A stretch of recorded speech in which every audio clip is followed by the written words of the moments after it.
IF Mania is back for episode 2 of the new year, going back to the early 90s with a gimmick that is bound to give you flashbacks of your last or current relationship, the Narcissist. We're talking Lex Luger's brief yet memorable run in the WWF when he jumped ship from WCW and what could have been and perhaps should have been been with the Go Nowhere Lex Express that went coast to coast and everywhere in between when it kicked off in 1993. Before we jump into things, let's check in with the heavyweights, AJ and Baldy, and kick things off with today's check-in question about, well, something more recent. Shaq Diesel, a man who has been in and around wrestling for quite some time, is heading into AEW for a upcoming match partnering with the American Nightmare, Cody Rhodes. So I ask both of you, who, over the years, has been your favorite celebrity to have a presence in either WWE, WCW, AEW, or otherwise? I already know Baldy is going to be reminiscing about David Arquette and his championship run, but for me, I'll go with the Donald. Battle of the Billionaires, hair versus hair, dollar bills, Benjamins no less, coming down from the rafters. I mean, perfect partnership for wrestling. Baldy? Well, as usual, first thing I have to do is correct you, as I usually do. Shaq's not actually teaming with Cody; he's actually facing Cody. It's a mixed tag match. So I thought I'd correct you there. I really got to start watching more AEW. For me, when it comes to wrestling personalities, there's a couple big ones that stand out. There's the Tyson, the Rodman, but one of my personal favorites, it probably more has to do with because we were there for his Hall of Fame speech, is Mr. T. I like the impact that he had, coming in Wrestlemania 1 as tag team part of Hulk Hogan, the boxing match with Roddy Piper, and he was kind of in and around the wrestling business when Hogan jumped ship to WCW. But for me, the Hall of Fame speech just sold it. How he went on for about half an hour just talking about his mama, and just everyone kept trying to get him to stop, and it just wouldn't work. And Kane came out, and it turned into one of the most epic Hall of Fame speeches of all time. But yeah, I feel like Mr. T was probably one of my personal favorites. That's a good one. Baldy, did you actually end up grabbing that Funko set with Hulk Hogan and Mr. T? I haven't. I saw it come out. It looks quite interesting, but no, I didn't. I didn't ended up grabbing it. I like that one. That's a good pick. For me, I will go with someone that's kind of out in left field, and for me, he's one that I kind of liked more so because of what he ended up becoming afterwards in movies and stuff. But for me, it's Debo, also known as Tiny Lister. He kind of had like a really minor run back in the day. But the fact that this guy went on and kind of had such a memorable movie career as Debo in Friday. But going back to his wrestling career, he obviously started in the movie No Holds Barred. And for me, the best part about it was that he was actually going to square off against Hulk Hogan at a WrestleMania until they realized that this guy couldn't wrestle for shit. So that also went down the drain, and then you had Macho Man basically carrying him at SummerSlam. But I think the best part about his entire wrestling career was that he was a part of the alliance to end Hulkamania in the WCW. Which I think TJ is a founding member of that group as well. So for me, it's Tommy Lister, also known as Debo. I'm glad they canceled that match with Hulk Hogan because you can't have two bad talents who don't know how to wrestle in the same ring. So yeah, and you know what they ended up replacing that with? It was Hogan and Warrior. So how much of an upgrade was there in terms of wrestling? It was an iconic match nonetheless. At least you had personalities. It was. Okay, so let's kind of move on to today's topic. As TJ kind of teed it up at the start, Lex Luger. This guy's career has just kind of been one of those careers you kind of like look back and like, man, like this guy kind of had it all. He had a look, just the like all-American storyline and the background. But his run in WWE was quite short. So let's kind of go back to 93. Baldy, do you want to kind of tee off things and kind of join or just discuss when he joined WWE from WCW and kind of made that move? So yeah, Luger was at a point where, he felt like there wasn't much else for him to do in WCW. He was coming off being a world champion. He ended up losing the title to Sting, and he took took some time off, and then he eventually signed on with the WWF. And he came in as there was hype around him that the Narcissist, that he was going to debut, and he debuted at the Royal Rumble 1993 when Bobby Heenan introduced him. So it was putting him in a major scene, coming in, big debut, Bobby Heenan, one of the most well-known managers. But it kind of went from there. Like, there was a lot of hype. He had his first sort of big feud with Mr. Perfect. Like, the slight was that Perfect had turned on Heenan, so when Heenan introduced Lex Luger, it was, hey, he's beyond perfection, is what they referred to him as. So he had his first major feud with Mr. Perfect. But thinking about his debut, like, he was just introduced. I know, like, nowadays, guys debut in the Royal Rumble, as surprise entrance or whatnot. But in this case, he kind of just had his debut, and it was kind of like a promo. But how would you guys have done that? Do you think that was the right way for him to debut, just as a promo, or would you have had him wrestle a match, and do you think he should have debuted as a babyface or a heel? He did.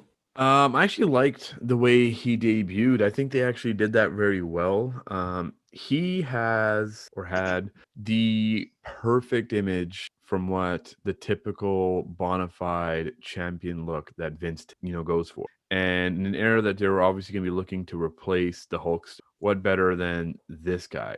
And bringing him in as a heel, I thought actually worked really well. I liked the Narcissist angle. It was something kind of cool and different. Yeah. Growing up, I like the whole mirrors. I think that was really different. So his entrance definitely drew you in. He had the wrestling capabilities. He had the machine behind him. He had a manager, like Baldy alluded to, in Bobby Heenan. So he had so many things going right heading in, and he was doing pretty well, especially with starting off with Perfect and everything else. But things derailed so quickly. But to answer your question, I liked his debut. I liked what they did. I liked how they hyped him up coming into the Rumble. A special shout out with Heenan before he even entered. I thought it was great. Yeah, I would agree. I really like how they kind of introduced him. I really like the fact that they incorporated his whole like motorcycle accident into his storyline with the whole like metal plate. As a kid, I always thought, oh my god, like if you got hit with his metal plate arm, like it was over for you, right? Like he would like pin his opponents, like kind of placing his finger on them, and like that would be it. So like I thought the look, the storyline, the gimmick, everything was just primed for him to kind of have like a long and storied run with WWE. But as both of you have kind of alluded to, things obviously didn't go quite as well. But yeah, so to answer your question, Baldy, I did like his intro to WWE and just the whole kind of angle that they brought him in. I thought it was perfect. Yeah, I think it's one of the rare times we can all agree on something. I enjoyed it too. Like I said, it was something different, and at that time, it wasn't where we're having guys debut at the Royal Rumble. It wasn't as big a deal now. So I liked how there was a lot of attention on him. There was a lot of hype around him, and I liked putting him in with somebody like Perfect was a great first major feud, and having Heenan there. I would have liked Heenan to be more of a full-time manager for him, but at that time Heenan wasn't really managing anybody full-time. He was kind of announcer, and he was kind of doing a little bit of managing because Flair was kind of on the way out there. But I would have really liked it had Heenan been like his full-time manager at the time. I think it would have done him a lot of good, just because Luger was good, but Luger needed some work on the promo there. But I think having like a heel manager could have really personified him as like one of the major players. But I think otherwise, like it was a good start to his WWF tenure with the feud with Perfect, which ended up beating him in the match at WrestleMania 9. I mean, the match was a bit of a dud. Yeah, It wasn't Mhm. super spectacular, which says a lot, maybe even about Luger, because Perfect has been, and everyone knows him as a spectacular talent, always making guys look good. And if you can't even do that for Luger, it's a little troubling right off the bat. And maybe that's where maybe a little bit of skepticism and doubt came in. But having him paired up with Perfect was really good. And I love the angle with him, the whole Beyond Perfection. Yeah. It just worked. And there was solid flow to it. But having Heenan there full time, I think, would have done wonders for him, because the one thing that Luger lacked and always has lacked is charisma. Yeah. And that's always been his biggest holdback in getting those title runs, and I mean, any title run for that matter in WWE. Yeah, I think I definitely, once again, one of the rare times I end up agreeing with you. Yeah, I think even when Luger held the title in other times, like when he was in WCW, Harley Race was his manager. And when he had the second title reign, it was short-lived, where he beat Hogan and, the only champion for a couple of days. But I think, yeah, like him sort of lacking that charisma, lacking that promo was sort of one of the big things why Luger, I think, goes down as one of the one of the bigger what ifs. And I think, looking at the route the WWF took with him, it was pretty quick that he ended up going from heel to babyface. And I think that's where they kind of maybe even messed things up a little bit, because him coming in as a heel was a great idea. And he worked the heel angle really well, especially with the metal plate in his arm. And during the match, you have people kind of complaining, and then he has to cover it up with an elbow pad. And now he's got he does all those heel tendencies where he drops it down and he still uses it. Yeah. So he does all these heel things that really work, and out of nowhere, and I understand why, because I actually felt like the babyface push could have and should have meant and propelled them into the sort of stratosphere of the heavyweights with a title run. But the heel gimmick worked really well up until they decided out of nowhere that, you know what, we're going to make him the babyface of the company. That one. AJ, you can go ahead. Yeah, no, I think just the fact that he had this metal plate in his arm, which was kind of seen as a advantage. I do agree. I think the fact that he should have been a heel a bit longer and just kind of run with it, but obviously with Hogan leaving in '93, they kind of had to kind of change gears. But I think the heel angle for him would have worked. Just the fact that his whole gimmick and personality just fit that angle. But yeah, I feel Luger as a heel and Bret Hart as a babyface. I think that could have really done something. I think there was a point where I think it was before WrestleMania 9 where Luger had attacked Bret Hart at some signing or whatnot. So I guess there was potential for that feud to happen, but then WWF ended up changing course. But I think there was more potential with Luger as a heel than there was as a babyface. But I guess the WWF thought otherwise when Yokozuna was WWF champion and the hat outside of Bret Hart and maybe the Undertaker, they thought, hey, they lacked baby faces. So we were just talking about he doesn't have a personality, he wasn't great on the mic, but Yokozuna was the champion and he didn't cut killer promos or anything like that. So what do you think was about Luger that just didn't give Vince that trust to kind of put that title on him? Because we've seen him put titles on wrestlers that just don't talk a lot, like Yogazuna, as I just said. So what do you think was the issue with him? Well, I think somebody like Yokozuna, he had Mr. Fuji with him, had Jim Cornette with him, but Yokozuna, because of the size and just his presence, he was someone that didn't really Luger need to had say. a great presence, though. But Luger, I think, like I said, seeing Luger as somebody in that limelight of a Hogan or a Macho Man, they could cut promos. They were baby faces, but they could cut promos. So I don't know if it was the fact that, Luger lacked the promo, that maybe that's why they didn't push him. But I mean, they did everything they possibly could to make it look like, hey, he's going to win the title when they did the whole July 4th with Luger coming in off a helicopter when once he turned babyface. It was the whole July 4th, the whole Lex Express with him touring on that ridiculous looking bus, making it look like he's the next big thing. Made in the USA. Made in the USA. I don't know where they changed their tune, but the other thing that didn't make sense to me is even when he beat Yokozuna, it was by count out. He started celebrating with the title. I think he lost a lot of credibility with does this guy not know that he won by count out? He like you said, he knocked out Yokozuna with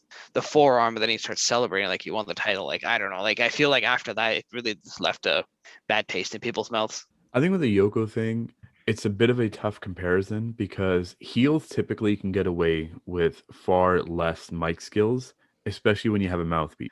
And not only that, but with Yoko and anybody really, when you have this sort of evil foreigner, that alone sometimes has enough charisma to it that it kind of compensates for the lack of promo skills. And that's where Yoko kind of came in. He's like this vicious sumo wrestler and no holds bar, and he'd sit on you and crush you to death. And he didn't need to cut killer promos for that. I mean, his promos were I remember one vignette or whatever it was of just him going to a dinner and literally eating 2 tables worth because they were trying to showcase how much food this guy eats. I remember that. And that alone did it. He didn't have to talk during it. You're just like, they eat so much. This guy's got to be killer. And when you're having a baby face, you need promo skills, you need charisma. And with Luger, what worked against him, while they tried desperately, oh so desperately with the Lex Express, you have the entire WWF machine behind you, trying to literally make you the face of the company. And even then, people are still gravitating towards Bret Hart and giving him the bigger pops and kind of seeing the underdog and the hero in him. That sort of split the crowd, and that really worked against Luger. And therefore, like, he kind of got lost in the shuffle because now Brett's emerging. Brett gets his type of like spotlight in WrestleMania 10, which was the right call, as he should have won. But it kind of left Luger in the middle of nowhere, and we saw that because post WrestleMania 10, he literally went to nowhere because he had nothing to do for him. What are you going to do? You have your babyface, you have your heels, and Luger's kind of in between. He comes off this heroic, patriotic moment where he takes over and is the American, but he was forever in the shadow of Hulk Hogan. That's what I And was just about to say. anytime you try to replace a guy like Hogan, but anybody really, you're always in their shadow. And instead of trying to make him Hogan 2.0, they should have either stuck with the narcissist angle and ran with a crazy heel. Because the second you start putting comparisons with Hogan, no matter who it is, you're bound to fail. I think the other thing was the timing of it.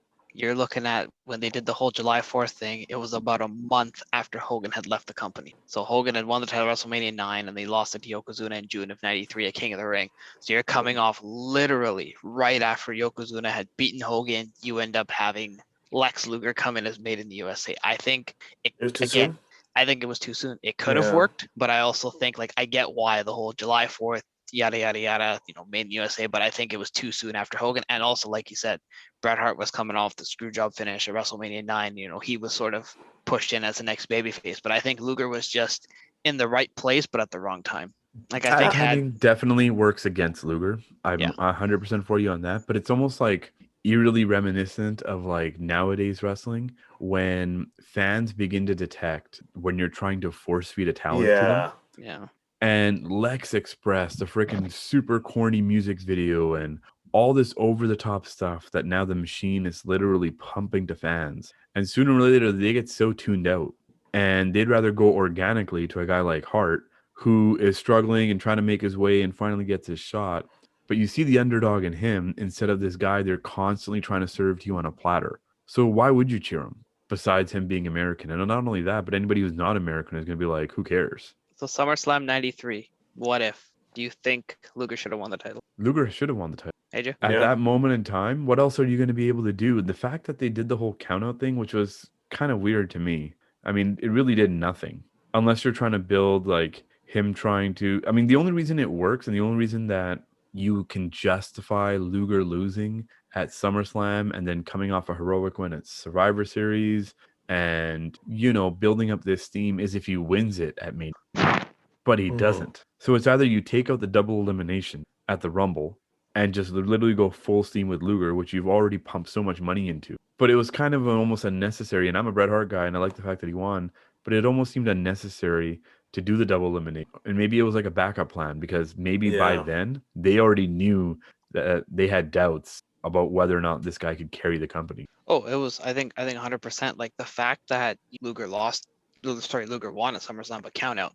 But after that, Yokozuna started feuding with The Undertaker. Like, soon after that, it was the feud with The Undertaker. Like Survivor Series, Luger was in the main event teaming with The Undertaker and the Steiner brothers. And then you had the Royal Rumble and Yokozuna's feuding with The Undertaker. So like, I don't know if they sort of went back like, hey, maybe we can see if there's, we push more Luger behind Luger. But I feel like if they were going to do it, that was the time to do it. But I also think the fact that Yokozuna was just coming off the win in June, like they wanted to make him sort of that dominant WWF champion. I can also see why maybe they didn't want to take the title off of him, but then why put Luger in that position? Exactly, yeah. If your long-term vision is Mania and the Mania moment, plan for that. Why are you like having these weird blimps along the way? I mean, the countout was so stupid for a main event at SummerSlam at one of your 4 marquee super events, and your babyface wins with a countout. That's kind of weird. Yeah. What was the fan reaction? Do you remember, Baldy? Like the crowd was like, I think at that time the crowd wasn't really sure because he started posing with the title. Like I don't know if the crowd thought that because like Steiner brothers came in, put him on his shoulders, and he's posing with it. Like I don't know if the crowd thought he had won, but like it was just it made no sense. Like if you're WWF and like I said, you want to push Luger, like they could have easily just had Bret Hart. Like if they wanted Yokozuna to beat somebody or like to continue with his reign, like after WrestleMania, Bret Hart lost. Bret Hart won the King of the Ring. It would have been ideal to have Bret Hart face Yokozuna at SummerSlam. If you want to build Yokozuna as a heel champion, have him beat Bret Hart there. And, you could have done Luger at Survivor Series, or if the plan is to hype Luger up until WrestleMania, like it's like after the countout victory, like you said, nobody cared and they couldn't really go back to Luger after that. after that, it'd been like almost a Mhm. full year since Bret Hart got his shot. So then everybody knew, okay, they're grooming Bret Hart now. Yeah, you got to hold off on that SummerSlam match. I understand why after the whole Super Slam and everything else, but pushing the SummerSlam match like a month or so later, it was too soon. Yeah. And again, Yeah. thinking long term, you could have even had something at Survivor Series where comes in and he like screws him over, and now you're again building ever so slowly because you're planning for Mania. Yeah. But they jumped the gun, and maybe they were testing the waters, and what they saw at SummerSlam kind of proved their point, and they're like, at this point, we know he is not it, and he doesn't have that it factor. So okay, so we agree that they started off great with his whole gimmick as a heel, and then they clearly fumbled it after Hogan left and kind of tried to push him as Hogan 2.0, as TJU had mentioned. But after like the mid '93 era, when they tried to push him and then kind of screwed up the whole match with Yogazuna, were there any other positives in his run with WWE that you guys can touch on? Or Nothing really. Like he basically after SummerSlam, he sort of lost traction. Like he kind of just became one of the guys. Like you said, Survivor Series. He was in a marquee matchup teaming with the Undertaker and the Steiner brothers. But at that time, like Yokozuna had already sort of shifted into the rivalry with the Undertaker. So like Luger was kind of there, but he wasn't really there. Yeah. Like there wasn't really much for him. And then like you fast forward to the Royal Rumble, and then the finish that they had. Like I don't know. Again, what that was a cool finish though. Like, would you guys not agree? It was a good finish. Like now that you look at it, it was something different. It was the first time they'd done anything like. But it worked against him. That's the whole thing. Yeah. Because now you're suddenly inserting Bret Hart into them. Yeah. And maybe that was again the plan, but it didn't work in his favor to have that double elimination unless he's gonna win it all. Yeah. But he wins the coin toss and he loses the first match, then he comes out as a babyface, and now he's celebrating with Bret Hart too. So you can't even set up that angle right now. Yeah, it was really strange, like the fact that like Perfect made his return and then like Perfect sort of screwed him in that match. Like it really made no sense because like a year prior, like I get it, like it was a continuing rivalry, but then even that went nowhere. Like that's what I mean. Like Luger was kind of lost in the shuffle. Like he said he won the coin toss, he lost the match to Yokozuna because Mr. Perfect was the referee and kind of screwed him out of it. But then like they didn't go anywhere with that either. That's because Mr. Perfect got hurt, I think. Yeah, I think he got hurt at that time, but. And then I think feuded with Crush. Yeah, post Wrestlemania 10, like he was literally fizzling before our eyes, and he was going nowhere. I mean, he lost at Survivor Series. I think who was he against? Like King Kong Bundy? No, it was Survivor Series was Luger, the Undertaker, and the Steiner brothers. No, that was in '93. I'm talking about '94. '94? Yeah. Well, yeah. Are we fast forwarding? This is post WrestleMania 10. I'm talking about after WrestleMania 10. That's right. He went again to Survivor Series. He lost that match. Yeah. It was. I forget who was in the match. I remember him losing. It was him, Mabel, Adam Bomb, and the Smoking Guns, and they lost to the corporate team of Tatanka. Yeah, there you go. That's right, because $1 Million Man was in the mix, and then Tatanka turned because that was his other angle. Yeah, even prior to that, he lost to Tatanka at SummerSlam. He was pinned clean. So I think that's when you knew it was kind of over for Luger right then and there. Like marquee pay-per-view SummerSlam, next biggest one after sort of WrestleMania, King of the Rings in between. But the fact that he lost to Tatanka clean, that kind of showed you where they were with him. Yeah. If you had any doubts about where Luger stood on the totem pole of relevance in wrestling or maybe in that locker room, he goes from WrestleMania potential main event at WrestleMania 10 to the opening match at WrestleMania 11. Wow. Opening match, which I believe I think he lost as the Allied Powers, didn't he? Yeah. So yeah, we can get into that. So after, as you guys have said, after Luger had lost, that's right, with Davey Boy Smith at that Survivor Series, and that was cool. I like that. Yeah, like Power. Yeah, that could have worked, right? Like just kind of like given their physique and whatnot. Yeah, it was everything. I mean, the U.S., the Britons, it was cool. The partnership, taking it on. Yeah, it was. They had potential there, and anytime. And Davey Boy, I'm a big Davey Boy fan too. Obviously, Heart Foundation and all, and coming from that family, but I think the original plans were for them to kind of turn on each other. Oh. And I think that's where they were kind of going with. I mean, again, jumping ahead, before he defected back to WCW, I believe the plan eventually was to have Davey Boy turn heel and turn on his partner, Lex Luger, and then that was going to be his next big angle. Yeah. Which would have been kind of cool to see. It would have been interesting, yeah, because Davey Boy did end up turning heel at the end of '95, anyways. But yeah, had Right. before Luger had left, like I think it was good. Like they built them up as high as they possibly could. They got a few wins as a tag team, and then they ended up facing Shawn Michaels and Diesel for the tag title, which they inevitably ended up losing. But yeah, like the fact that they didn't really have much for Luger, but putting him sort of as a tag team with Davey Boy, I think it really could have worked. Like you said, Didn't they similar. also have Didn't they also have a title shot against Owen and Yoko I think they did. Yeah, as a tag? I I think- think that was like their first Yeah, I shot think that's at what the you're tag talking team about, Bobby. titles. No? it might have been. Yeah, I Owen think Yoko. I think their first tag team title shot came after they beat Men on a Mission, and then they were gonna square off against Owen and Yoko. They lost that Sounds title right, match. yeah. Was that at And in your again, house? it's kind of like, yeah, in your house too. And then that was the one, in your house too. I think it was. That's my memory. But again, it's kind of like a deja vu moment where he's so close to getting the title. You think they're gonna get the title, and they don't again, or Luger doesn't. Yep. So it's like Yeah. a repetition of the heavyweight title. Yeah, it's like they were ready for him, but then they weren't really ready for him. So I think that kind of bedded into his frustration, and then he ended up ultimately leaving. I mean, he made quite the significant impact when he ended up returning to WCW. But you look at Luger's career from top to bottom, like it was only 2 years, but if you look at in those 2 years, you could count on one hand the amount of major feuds he had. Yeah, he had a couple title shots, but it's like they had enough to believe him to put him in that spot, but not enough to pull the trigger and kind of seeing where they could go with him. The only cool thing, I mean, maybe I shouldn't say that because it's a pretty like anti to say, not that I'm a big fan of him. But for me, the biggest impact Lex Luger had was showing up to the first Monday Night Nitro. Yeah.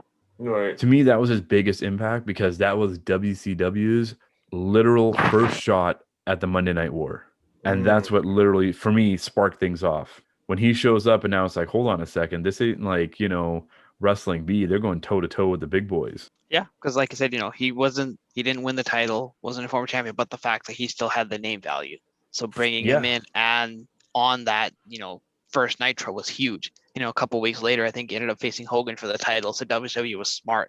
It capitalized on that, kind of threw him right in that main event picture. But yeah, I think, like you said, the Did biggest. you hear how that came about? What? How he ended up going back to WCW? Did you hear how that happened? I remember something about his contract was almost up, and they were kind of negotiating, and then WCW, I think at the last minute, offered him more money to come in, and he kind of didn't. No. I think No?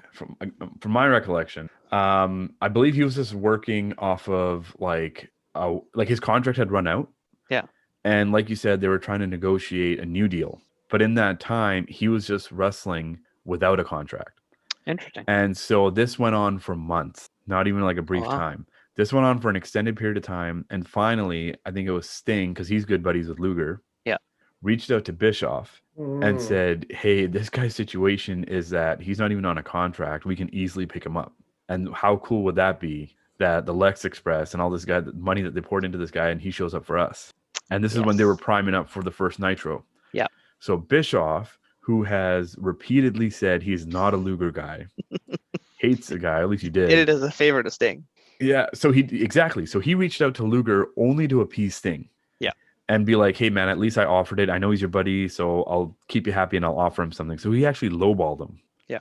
Pretty bad. Hoping that Luger would be like, nah man, no, I'm not gonna take this money. Are you kidding me? I get almost double from WWE. But Luger accepted. Yeah. And so now Bischoff's like, okay, let's try to make lemonade out of this. And Bischoff being Bischoff, the whole idea of like the element of surprise kept it under wraps until he shows up on that first Monday Night Nitro, and I think it was in a mall. Yep. And people are like, holy crap, it's Lex Luger in his like white shirt. What the hell's he doing here?